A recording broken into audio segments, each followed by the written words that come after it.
Everything's been stuck down with gel medium, and I'm starting to colour up the top frame. So I've black gessoed it, and now I'm using the Pretty Rustic paints, and the first one I'm using is the Graphite. So I'm just loading some onto a stippling brush, stencil brush, and tapping it into the lid, and then I added a little bit more, so I just go round with the Graphite. Then I go in with the steel, then it's the Pacific, and then I go in with the Pickle, and I go back over with the Graphite, just to tone it down slightly in different areas and to bring back some of the contrast.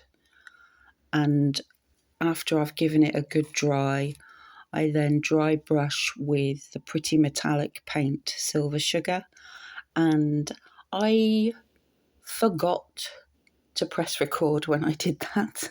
So you don't see that, but you do see the end result. Hope you enjoy this part of the video. And hi, Mel here. If you haven't liked and subscribed to my channel, please do so. Every little helps. And I will leave you the chatter until the next section.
I forgot.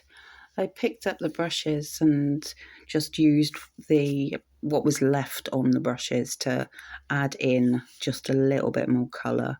So it was the brush with the Pacific and the Pickle.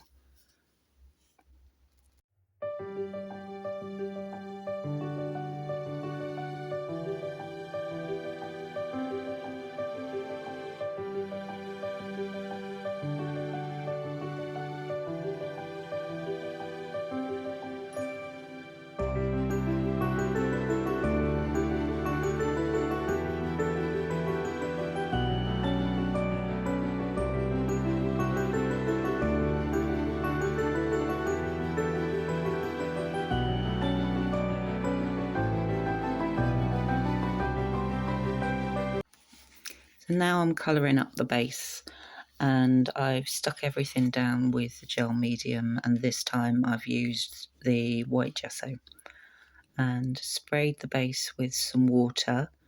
And now I'm going in with the Spritzinks from Dirty Gurty, and these are really pigmented. They are really bright colours, and it just felt right for this piece, for my SeaWorld. And the first one I'm using is Curacao, and I'm just dipping the brush into the bottle.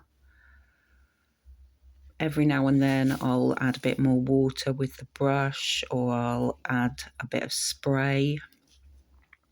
And when I'm drying, I'm trying to keep the heat gun as far away as possible. And I'm sorry, but every now and then it gets really close to the camera, or it bashes the camera. And I don't mean to, I'm just trying to keep it away as far as I can until it starts to dry, because I'm trying not to push it.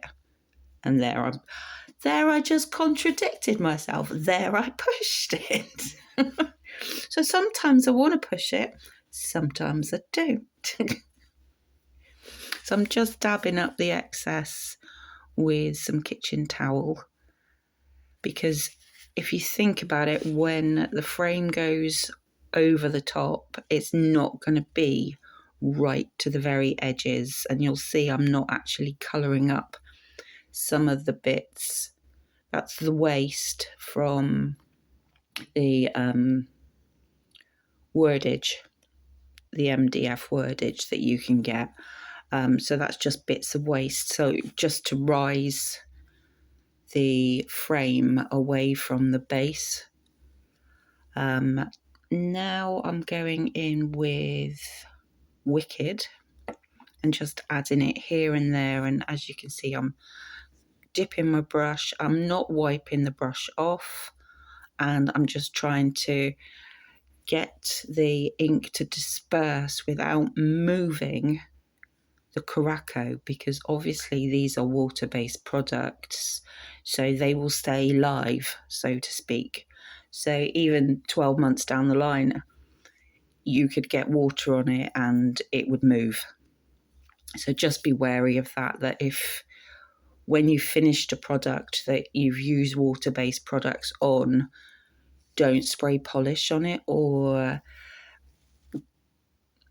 put it on a windowsill near the sink, things like that, where water is likely to, or a product is likely to splash onto it. It will move the colour again. So I always advise cleaning the products with just a dry, fluffy paintbrush. You don't use, I don't personally use a cloth on it, just in case it gets caught on a piece of MDF, that you could pull it off, or pull the pearls off, or paper flowers, whatever you use. So just use a paintbrush, a dry paintbrush, to give it a little brush, and it's good to go.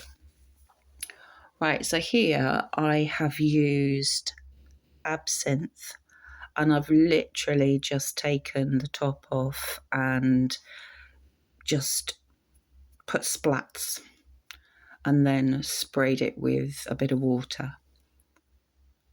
And I do the same with the Aperol. Then I take the plastic tubing and just gently brush some of the ink that is in that tube onto different fish on, it's literally just on the, like the left hand side, and goes in a like a arc. And I do the same but on the right hand side of the project with the pink gin.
Using the same brush that I used for putting the sprays on, I'm just adding some of the silver sugar metallic paint to the word imagine, and adding it just a little bit, not too much, just on the anchors.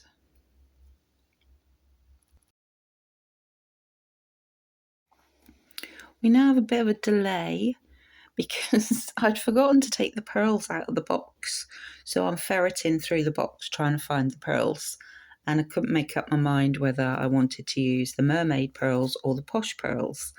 I'm just checking that everything looks okay with the frame on the top, and then I get the matte gel medium to stick the frame to the base, and then I use the matte gel medium to adhere the pearls.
I used the gel medium to stick the stand to the back of the plaque and left it overnight clamped, and then black gessoed the base of it, the back of it, and that's all the products that we used to create this freestanding